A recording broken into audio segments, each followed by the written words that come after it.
Hello everyone, কেমন আছে সবাই? তো আজকে আমরা অনেকদিন পর আবার রান্নার ভিডিও নিয়ে চলে এসেছি। তো আজকে বানাবো হচ্ছে মটরশুঁটির কচুরি আর চানা পানি। তো এই যে দেখো মটরশুঁটিটা ছাড়িয়ে নিয়েছি, তারপর লঙ্কা দিয়ে এটা পেস্ট বানিয়ে নিয়েছি। তারপর এটাকে ভাজবো। তো দেখো সাদা তেল গরম হতে দিয়ে দিয়েছি, এরপর পেস্টটা দিয়ে দিয়েছি, আর এর মধ্যে একটু নুন আর একটু হালকা ছাতু দিয়ে তারপর ভাজবে, যেমন গন্ধটা চলে যায়। এই যে দেখো, তো ভালোভাবে ভেজে নেবে। এই যে, আর তো আমাদের পুরো রেডি হয়ে গেছে।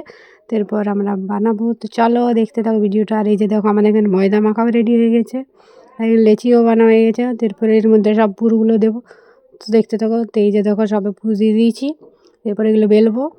এই যে এরপর বেলা হয়ে গেছে দেখো সব। এই যে এরপরে ভাজবো। তো কড়াইতে তেল গরম হতে দেওয়া হয়ে গেছে, আর এই যে দেখো ভাজা হয়ে গেল, কি সুন্দর ফুলকো ফুলকো হয়ে গেছে। তো আমাদের মটরশুঁটির কচুরি রেডি। কে কে ভালোবাসে অবশ্যই জানাবে। এরপর বানাবো হচ্ছে চানা পনির। তো এই যে দেখো চানাগুলো ভিজিয়ে দিয়ে রেখেছিলাম, তারপর চানাটাকে সেদ্ধ করে নিয়েছি। এই যে দেখো, তো এরপর পনির দেবো। তো এই যে দেখো পনিরগুলো ভাজবো এবার। তো তেল গরম হচ্ছে, এরপর পনিরগুলো ভালোভাবে ভেজে নেবো। এই যে দেখো পনিরগুলো ভালোভাবে ভাজা হয়ে গেছে।